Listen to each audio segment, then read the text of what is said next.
Okuwummula nga bwe kutali kutuuka ate era nga naddingana ekitiko bw'atyo amala n'akijja abakubira endala simulala yenze gabanda musoke ow'ennakifuma ako tokeerabiranga munnange olugendo lutukyatambula leero abasajja bivule twaleka avumbula amawolu kuno nakuli twagala tulabe ali kuki mivule atuuseewa tambula nange mu lugendo lw'abasajja mivule wano ku nsi Buganda anti munnange ensi Buganda kwe kwaffe.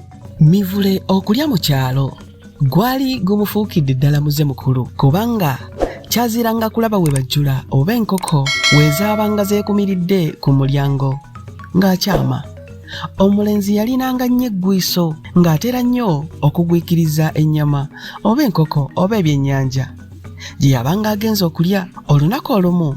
Ono kasooli, bino byennyanja, eno nnyama, mwana bijanjaalo n'ebinyeebwa nga nno munnange zirobola asula ku budde nga yeeserejja nga yaluza enkoko anti ng'amufulumya olutata. Abantu abamu abagera enjuzi Mivule baali bamutuumye ganaakalira mu kkubo. Mu bbanga ery'emyaka 14 Mivule gye yamalanga tannagenda mu ssomero yayingiramu emize mingi ejjamu kyayisa bato banne n'abantu abakulu ku kyalo kyabwe. Mivule yateekanga abaana b'abandi abawala n'abafubutulanga emisinde n'ajula okubasuula ku masongolankuyege. Baana banne be yazannyanga nabo yabasalangako ebigambo n'abakubisanga nnyo bakadde baabwe. Yagenda n'asendasenda banne abamu ne bagenda babba ebintu ye n'abaddukangako ate n'abaloopa eri abakulu be babanga babibbyeko. Newankubadde ng'ebyo byonna byalinga byaluyitwe Ddiba wabula n'amuwolerezanga n'akambuwaliranga abantu era n'abatulumukiranga olw'okwogera ebyo mutabani we bye yabanga akoze. Ddiba yalwawo nnyo okukkiriza okutwala mutabani we mu ssomero. Zirobola ye yalengerera wala n'amanya nti okutwala omwana oyo mu ssomero kye kyali kijja okusinga okuba eky'omugaso mu bulamu bwe. Bo ne bwe bandibadde nga bavuddewo mu nsi yabebera nnyo bba ng'amusaba atwale omwana mu ssomero naye nga Ddiba amatwalinga g'ataddemu ebisaaniiko. Olumu Ddiba yawumiza Zirobola ku kisenge olw'okumutegezanga olutatadde ng'amusaba atwale omwana mu ssomero.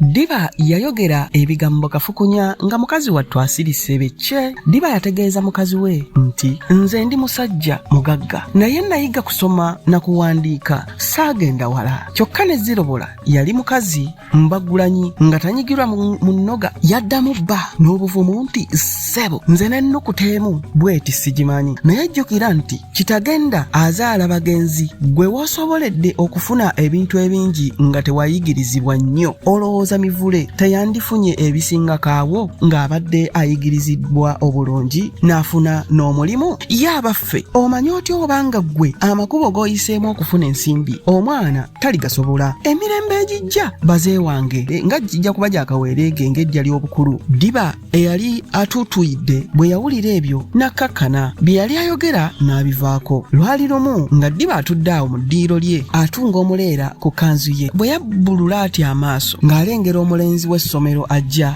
n'akabaluwa mu ngalo. Omwana olwayingira mu nju Ddiba n'amubuuza bulungi n'amwebaza okusoma. Omulenzi teyalwa n'akwasa Ddiba akabaluwa. Omulenzi n'asiibula. Ddiba teyamuganya kugenda n'amugamba nti mwana wange amaaso gano lwakugalabanga nga gatunula bulungi naye si malamu siraba sooka ompisizeemu ombuulire ebirimu olyokoddeyo. Omulenzi okumugamba okusoma ebbaluwa kwali kubuulira nfuuzi kwennyamira. Kaseera buseera yali agimaze ng'amutegeezanga bwe baali babayise okubaawo ku lunaku lw'okuwolesa kw'abaana nga 2 Novemba 1931 ku ssomero awo e Mukono ku ssaawa 8 ez'olweggulo. Okuwulira omukulu w'essomero by'ayogera era n'okulaba abaana bye bakola n'okubigula oluvannyuma. Ddiba yasanyuka nnyo olw'okuyitibwa era olunaku bwe lwatuuka n'ajaganya ng'akimezezza okwenjala. Yayambala bulungi n'anekaaneka. Yasooka n'ayambala empale ye eyali ekoma mu ntumbwe eyasibibwanga n'oluwuzi olwawululwanga obuwululwa bugwa okunassaako akafulaano n'ayambala empale ye eya kakki n'ekomba ku bunywa waggulu n'assaako essaati ye eya kakki daaki olwo n'alyoka ayambala ekkanzu ye eya laasi eyabulako akatono okutuuka ku bunywa n'aggyayo ekitogi eky'essaati n'asiba eppeesa ery'oku mumiro n'assaako ekkooti ye eya kakki engatto ne zimudde ebigere enkofiira ye ey'omukundi eyayitibwanga elementi abasinga gye baali baakazaako erya gudu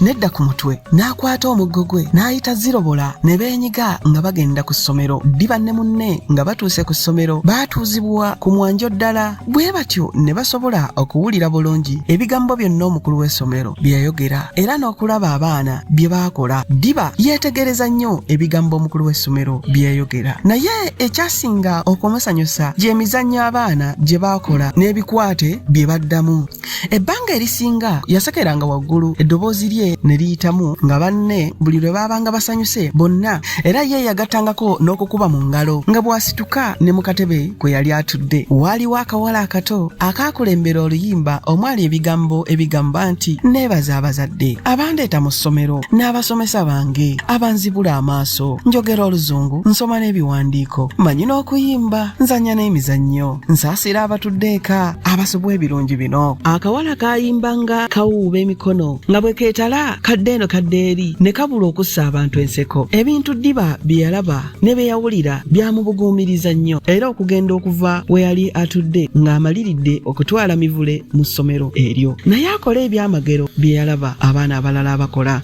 olw'ekinyegenyege ekingi Ddiba yaleka ne mukazi we baali batudde era emikolo olwali okuggwa omwami yasituka busitusi wansi ng'eyali atudde ku maggwa n'alumba omukulu w'essomero n'amugamba nti olusoma lwali luweddeko ate nga lwe lukomererayo mu mwaka n'olwekyo omulenzi yali wa kutandika mu mwaka mujja ebyo Ddiba olwabiwulira ne yeewombeeka bulungi n'akutamako katono akwate omukulu w'essomero mu ngalo ng'amwebaza era mu kubuguutana okwo enkuufiira ye we yamusimattukira n'egwa Ddiba ng'amaze okwawukana n'omukulu w'essomero n'ajjukira mukazi we olwo n'atandika okumagambaga mu bantu abaali bateevuunyanga obuwuka olwamutuukako n'amunnyonnyola byonna ng'ajjudde essanyu era nga bw'awuubawuuba n'essepewo ye mu ngalo zirobola omutima gwamudda mu nteeko kubanga kye yali yayagaliza embazzi kibuyaga yali agenda kusuula ebbanga ery'omwezi ogumu abasomi baamala nga bawummudde Ddiba yalirabanga omwaka omulamba buli muntu eyakyalangako awaka ng'asooka okumutegeeza nga bw'ajja okutwala omwana mu ssomero ayige ebikwate okuyimba okukola emizannyo n'okwogera oluzungu okumanya nga Ddiba yali atuggulukukidde ddala ebirowoozo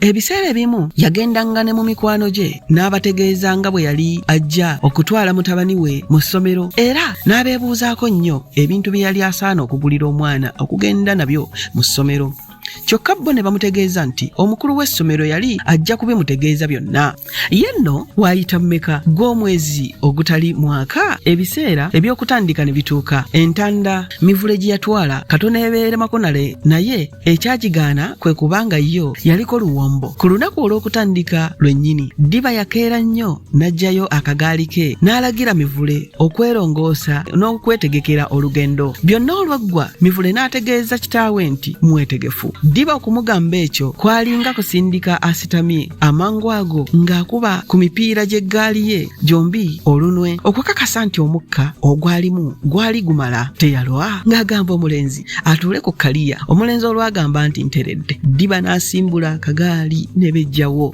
entanda y'omulenzi yali eteekeddwa mu kikapu ng'ewanikiddwa bulungi mu mayembe g'eggaali Ddiba bwe yatuuka ku woofiisi y'omukulu w'essomero abalenzi abakulukulumu ne bagenda okumuggyako eggaali bamuyambe bagiteeke ebbali naye Ddiba yabagamba nti muddambaale abalenzi olwali okussa engalo ku ggaali n'ababwatukiranga eggulu nti balenzi mmwe mwakula mutya mwagala kunsikako ggaali yange kaakati emisana ttuku kino kyo nga kitalo ebigambo bya Ddiba tebiggwa malojja nate era tetujja kulya kaamukuulo embuzi keeri akawungeezi Kabanda Musoke nsaba nkusiibulire wano tuddingana ate era ku mulundi ogunaddako anti munnange ensi Buganda kuno kwe kwaffe.